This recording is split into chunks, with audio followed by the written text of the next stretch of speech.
Hi అండి, అందరు ఎలా ఉన్నారు? బాగున్నారా? అందరికీ హ్యాపీ రంజాన్. ఈ రోజు నేను హలీం చేస్తున్నాను. అది మటన్ హలీం అయితే చేస్తున్నాను. ఇంతవరకు నేను హలీం ఎప్పుడు తినలేదు, వండలేదు. ఈ రోజు ఫస్ట్ టైం ట్రై చేస్తున్నాను. గుంటూరులో మటన్ హలీం అన్న, చికెన్ హలీం అన్న చాలా ఫేమస్. మాది గుంటూరు పక్కన తెనాలి. కాకపోతే పక్కన అయినా సరే ఎప్పుడు గుంటూరులో హలీం అనేది తినలేదు. నేను తినలేదు, మా పిల్లలు కూడా తినలేదు. మా వారు మాత్రం గుంటూరులో బేల్దారి పనికి వెళ్ళినప్పుడు తిన్నారంట. టేస్ట్ ఎలా ఉంటుంది అని నేను అడిగాను మా వారిని. బానే ఉంటుంది అని చెప్పేసి అన్నారు. ఫస్ట్ నాకు తెలియక హలీం స్వీట్ అనుకున్నాను. వాళ్ళు చేసే డెకరేషన్లు అవన్నీ ప్లేట్లో పెట్టి ఉల్లిపాయలు అవన్నీ వేస్తారు కదా, దాన్ని చూసి అది స్వీట్ అనుకున్నాను. స్వీట్ లో ఉల్లిపాయలు వేస్తున్నారు, అదే స్పెషల్ ఏమో అనుకున్నాను. తర్వాత తెలిసింది అది స్వీట్ కాదు, హాట్ అని. అది చికెన్ తో మటన్ తో చేస్తారు అని. అలా నాన్ వెజ్ తో చేసే వంటకం అంత సాఫ్ట్ గా ఒక పాయసం లాగా వస్తుంది, ఎలా చేస్తారా అని ఒక డౌట్ ఉండేది. తర్వాత కొన్ని వీడియోలో వాళ్ళు చేస్తుంటే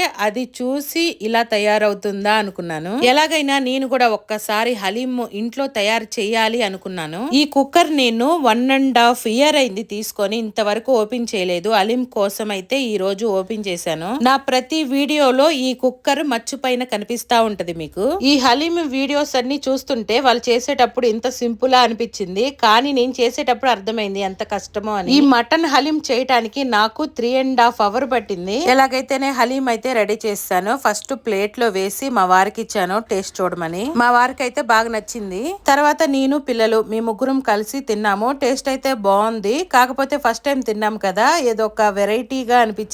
కొంచెం తినంగానే నాకు పిల్లలకి ఎగుడు కొట్టేసింది. ఎక్కువ తినలేకపోయాము. టేస్ట్ అయితే చాలా బాగుంది.